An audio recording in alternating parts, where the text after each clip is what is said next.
Hello, warriors, and welcome back to another episode of Battle Art Studios. I hope everyone are doing great so far, and I hope you guys are doing great with any projects that you are currently working on. As you all know, I'm still recovering, so I'll be trying my best to continue doing more models and designs. Also, at the end of today's episode, I'll be making an announcement, so stay with me until the end to find out. Without any more delays, let's go.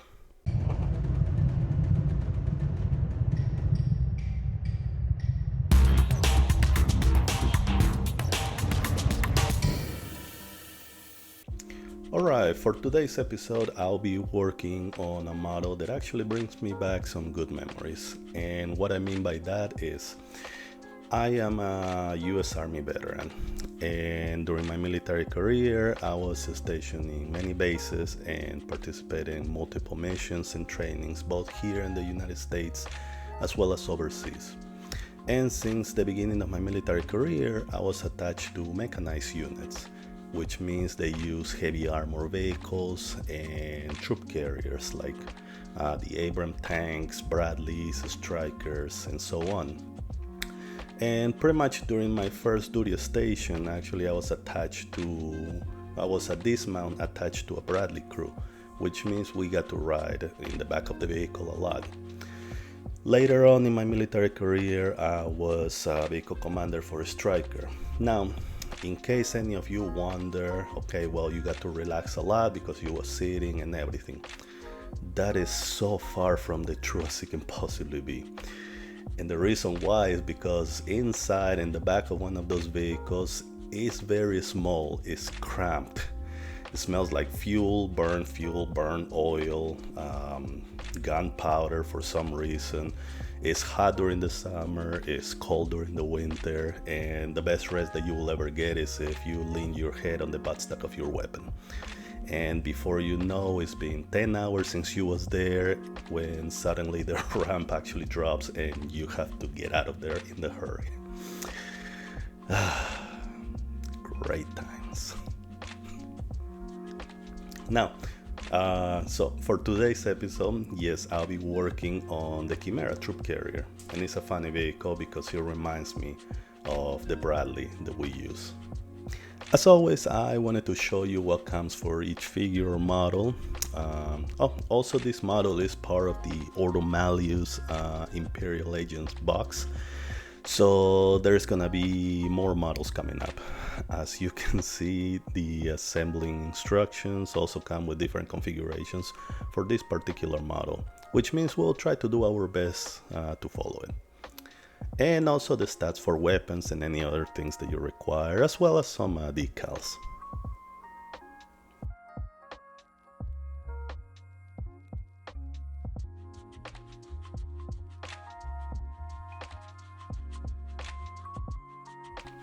Now, for this model, I will modify it a little bit because I really don't like the orientation of the tracks. So I'm going to make it look more like the Bradley that we used a lot and care deeply for. So I'm gonna finish assembling the tracks first and getting everything together. I'll explain what I mean by that.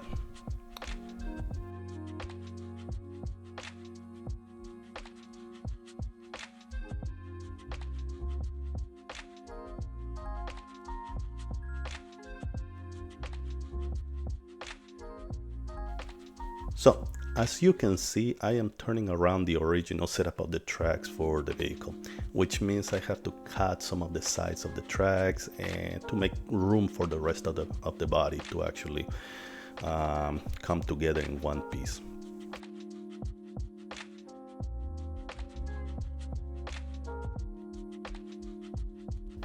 As you can see in a Bradley, the tracks are facing in a different setup than the Chimera. So I'm trying to replicate that same pattern here.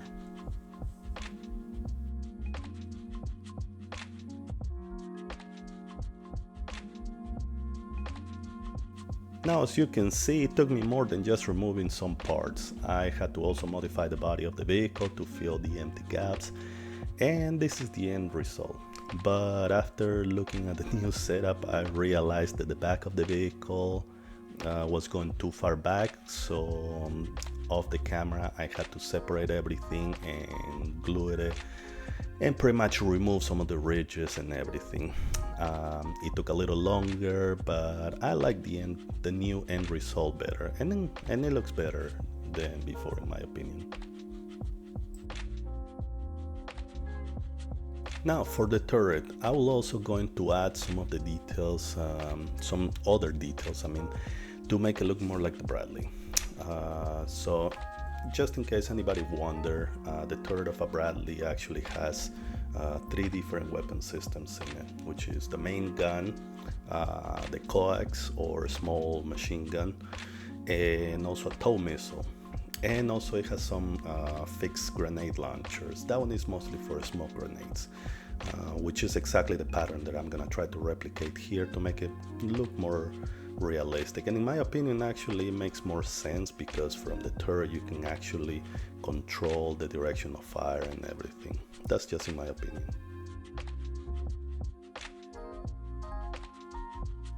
So besides this, I will continue assembling the rest of the Chimera, and we'll be right back.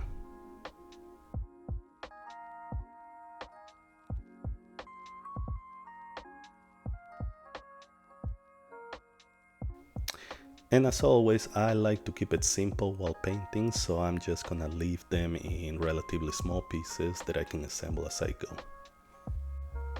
Now that everything is primed, let's start. I'm gonna use Vulcan Green and Dead World Forest for this piece, and remember these colors because we'll be using those two a lot. I'm gonna dry brush the entire piece first with Dead World Forest. Now, this is actually funny, but just in case any of you have a girlfriend or a wife and they don't want to use their makeup brushes anymore, surprisingly, actually they make for a really good, soft and smooth dry brushing. Just keep that in mind in the future. And well, I'm going to use this color as the first layer. You need to remember that armor vehicles, especially if they are in combat, the color fades rapidly from battle damage, dirt, rust, scratches, even bullet holes. So at the end, the original dark green color just fades into different shades of gray, green, ochre colors, and so on. So that's the effect that I am trying to accomplish here. The same process I will use for the other pieces.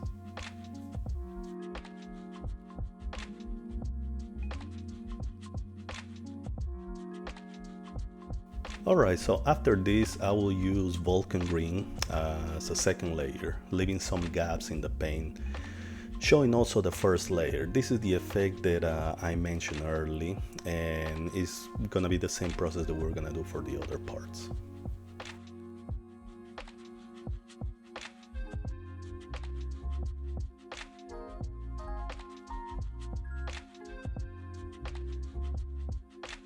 Alright, so once I'm done with this step, I'll clean some of the paint that got into the other parts.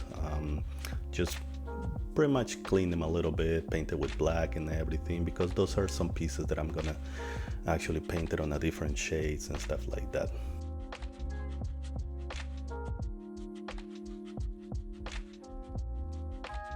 Now for this model, I'll also going to add some long whip antennas in pretty much in the back of the vehicle. This is, as a matter of fact, this is very common on track vehicles and pretty much any vehicle. Now that I realize. Oh yeah, and for the antennas, okay, just in case, and also it's funny, but these right here are the strands from my broom. And to be honest, they actually make up for a pretty good antenna because they are flexible and durable, and it's kind of hard actually to break them if you actually twist them. So I'm gonna use that for the antennas on the Chimera.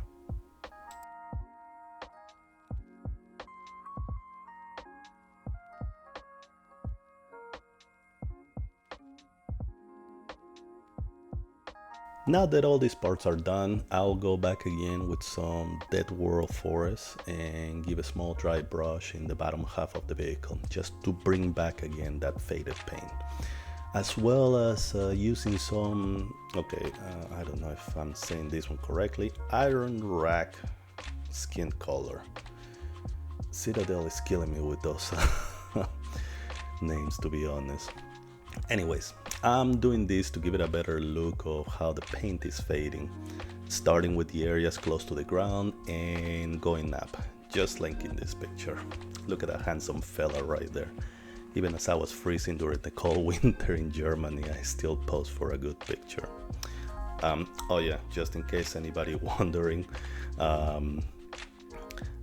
during that time, yes, I was a vehicle commander, and my vehicle actually got stuck in a ditch covered in snow.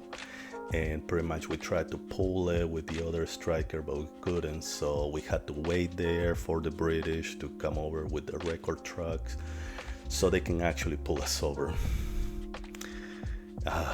And I still remember that night because it was cold, it was wet, and it was miserable the entire night. But those are the greatest memories that I've ever had.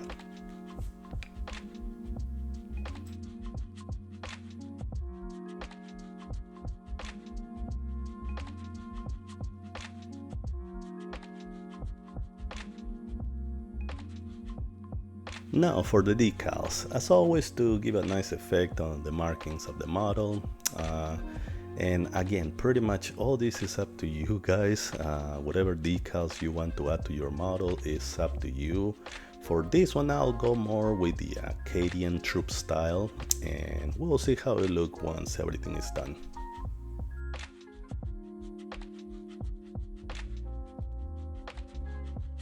After the decals are dried and secured to the model, I'll add some chips and scratches on them just to give it that appearance of damage and worn out.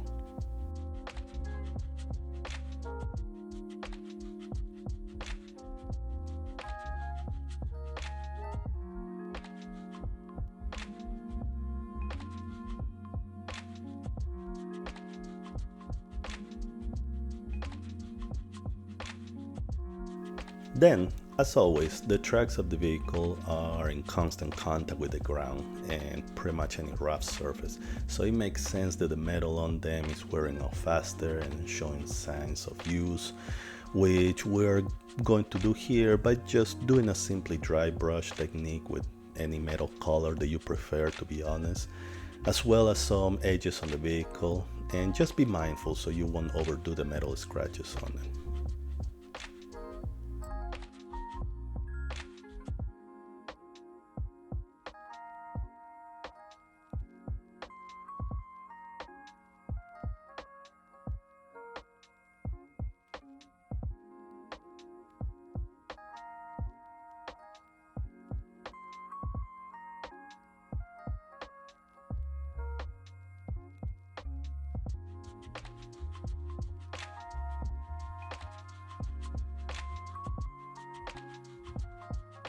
Now I'll be adding some other details on the vehicles like the visors, the spotlight, and any other smaller parts.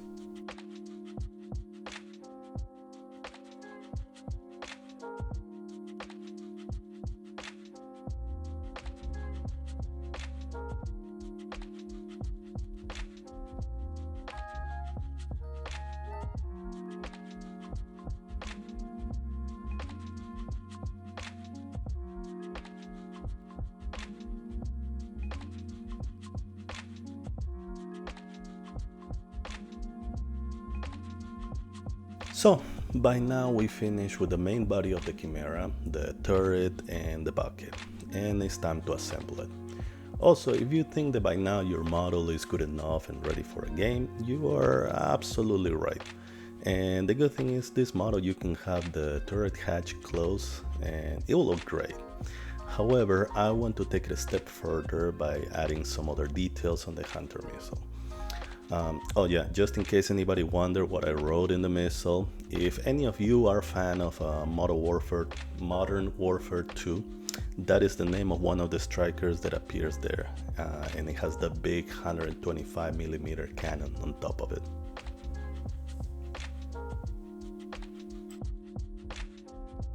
For our gunner on top of the turret, I just tried to go with the general style of the Canadian troops uniform. Nothing special on this part, just try to highlight some of the areas of the uniform as well as give it a good look on the shoulder pads and weapons.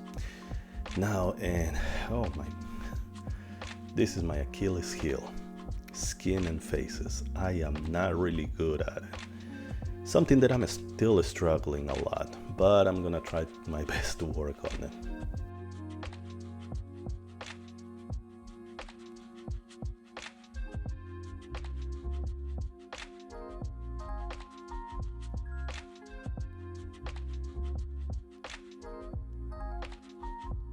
After it's done, I'll just add it to the turret and secure it.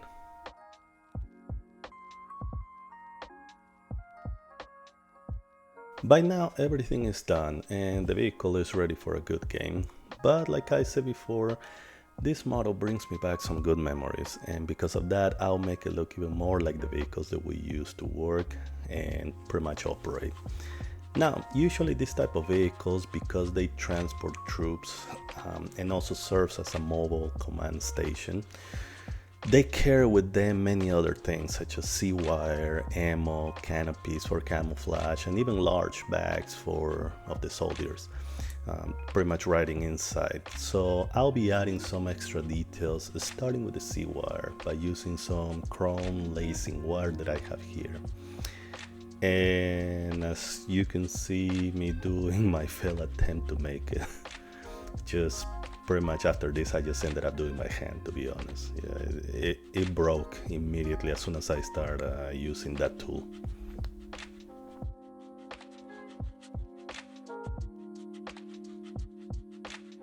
So after my sea wire is done, I just added some more contrast paint on it and some ochre colors just to give it that look of rust and dirt. Also, I'll be adding a box on the side of the vehicle. It could be ammo, it could be any type of explosives, or even just extra stuff, to be honest. It doesn't have to be a pattern. That's the whole purpose of having extra stuff on the side of the vehicle.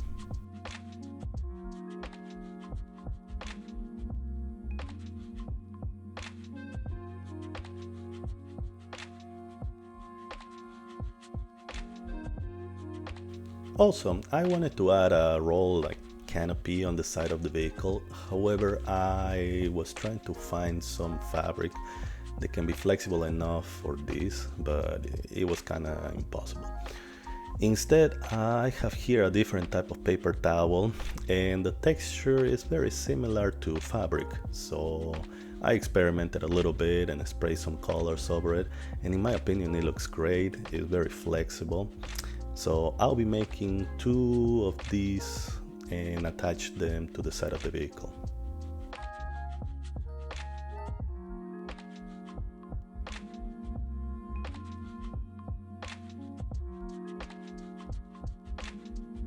As a final detail, I'll add some dust on the bottom part of the canopy and the box just to show the signs of dirt and stuff like that on it. And we are almost done with this. I just wanted to add a flag and a little bit more to the Chimera. So just in case, I got the flag from an extra piece of my Escape and Tide minis. I have to work on them at some point because they are just in primer or without primer. On the other side, I use this extra piece from the Sisters of Battle, and I'm gonna use both of them. I think they look great on the Chimera. For the flag, I just wanted to recreate the Acadian flag, although with some damage on it, like if it's been through some battle. And I really like the way it looks, and it fits the style of the tank. The same thing with the other piece, just try to give it a good look on it.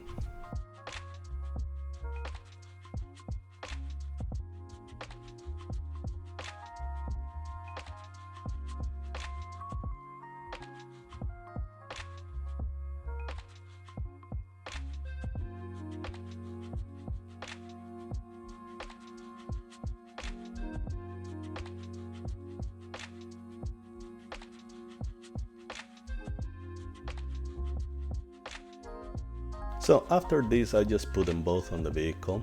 And finally, I am using my soldering iron to make some bullet holes over the vehicle. Just add some black and metal color over them, just a simple technique to improve the look of your model.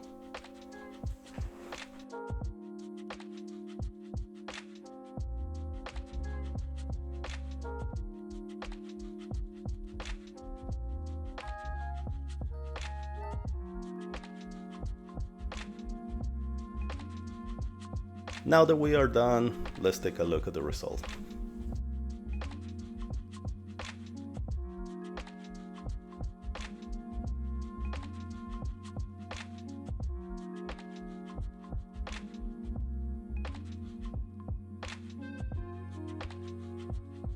Just in case anybody wondering how small and cramped is inside of these vehicles, I recorded this with my GoPro many years ago during training and some missions. And even as cramped and uncomfortable as it was back there, I do miss these moments from time to time. Those were the people that I used to spend most of my time with, and actually we got very familiar. I'm still talking with some of them. Some other ones, they move on to some other bases and we kind of lost touch. But I hope one day I get to meet them again. So, we're at the end of this video. Like I said before, the announcement. As you all know, I am really not a professional miniature painter, and I don't think I'll ever gonna consider myself as one. However, that doesn't stop me from continue making videos and continue painting so many figures for all of you. So in this case, knowing that I know all this, I still decided to actually participate in Golden Demon. Yes, and for that I'm actually going to use this, there we go, right here. My Necron, my small Necron army that has been gathering dust and everything in the corner. I'm gonna present this one as a diorama entry, and what I have here is the Convergence of Dominion, Immortals, and Imhotep. So this is gonna be one entry, and for another entry is going to be this one. As a matter of fact, this was the figure of the month at the Warhammer store, and I got it for free. As a matter of fact, it's a Chaos Warrior from Age of Sigmar. So yeah, these are gonna be my two entries. Now probably I'm not gonna get too much into detail of what I'm doing with these pieces, because all this is just unknown territory for me. It's gonna be my first time actually participating in Golden Demon. So I'll just update you on the status of my entries and everything. And pretty much, like I said before, I'm just gonna go and participate in Golden Demon. What's the worst that they can tell me? Yeah, man, you're not good enough. No, you didn't win this time. No, it's not like they can prosecute me or something. So yep, that's exactly what I'm gonna do, and I'll keep you all updated. I still have time. The next Golden Demon that I'm planning to participate is next year. I think somewhere in around like May, either March or May, I don't remember. So I have a little bit of time to work on these figures. Anyways, I hope everyone enjoys today's episode. Thank you very much everyone already subscribing to my channel. Thank you everyone already liking my videos. It truly means a lot to me. And again, well, without any more, I'll see you all next time. Keep fighting the good fights, alright? Bye!